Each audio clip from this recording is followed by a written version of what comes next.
घोषित कर दिए गए हैं। उनके साथ साथ वीआईपी के अध्यक्ष मुकेश सहनी को डिप्टी सीएम उम्मीदवार घोषित किया गया है। महागठबंधन की साझा प्रेस कॉन्फ्रेंस में एकजुटता का ऐलान किया गया और साथ ही साथ बड़ा ऐलान किया गया। तेजस्वी यादव को मुख्यमंत्री पद का उम्मीदवार घोषित कर दिया गया है महागठबंधन की ओर से। वहीं मुकेश सहनी को डिप्टी सीएम का उम्मीदवार घोषित किया गया है। साथ ही साथ कहा गया है कि बिहार में जो प्रमुख जातियां हैं उनके उम्मीदवारों को भी डिप्टी सीएम बनाया जाएगा। और इस वक्त की ये बड़ी खबर है, बिहार में बड़ा सियासी अपडेट। महागठबंधन जहां पर सब कुछ ठीक नहीं होने की बात कही जा रही थी, आपस में मतभेद की बात कही जा रही थी, लेकिन सभी प्रमुख घटकों ने यहां सामने आकर प्रमुख दलों ने एकजुटता का संदेश देने की कोशिश की है।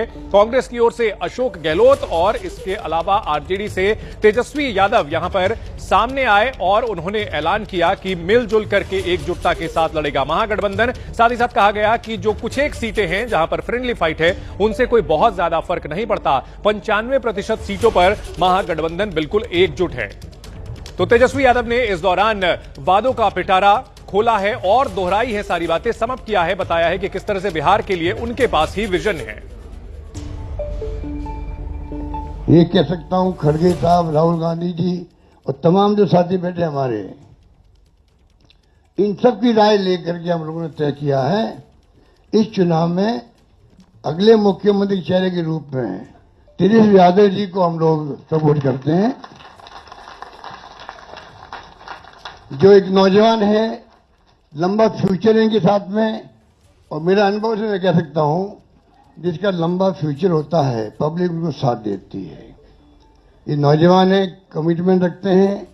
पिछली बार भी जो उन्होंने स्लोगन दिए थे, नौकरी के दो या कोई दो, या जो वादे किए थे उसमें खरे उतरेंगे। ऐसा व्यक्तित्व आपके सामने नौजवान के रूप में आया है।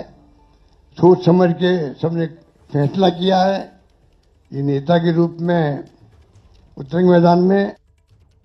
हम महागठबंधन के लोग केवल सरकार बनाने के लिए ही नहीं, मुख्यमंत्री बनने के लिए नहीं, बल्कि हम लोगों को बिहार बनाने का काम करना है, इसलिए हम लोग एकजुट हुए हैं। और हम आदरणीय लालू जी का, राबड़ी देवी जी का, मैडम सोनिया गांधी जी का, राहुल गांधी जी का, खड़गे साहब जी का, प्रियंका गांधी जी का, दीपांकर जी का, मुकेश सहनी जी का, डी राजा साहब जी का, आईपी गुप्ता जी का, बेबी साहब जी का, नरेश जी, ललन जी का हम दिल से धन्यवाद देते हैं कि सभी महागठबंधन के साथियों ने मुझ पर पुनः भरोसा जताया है।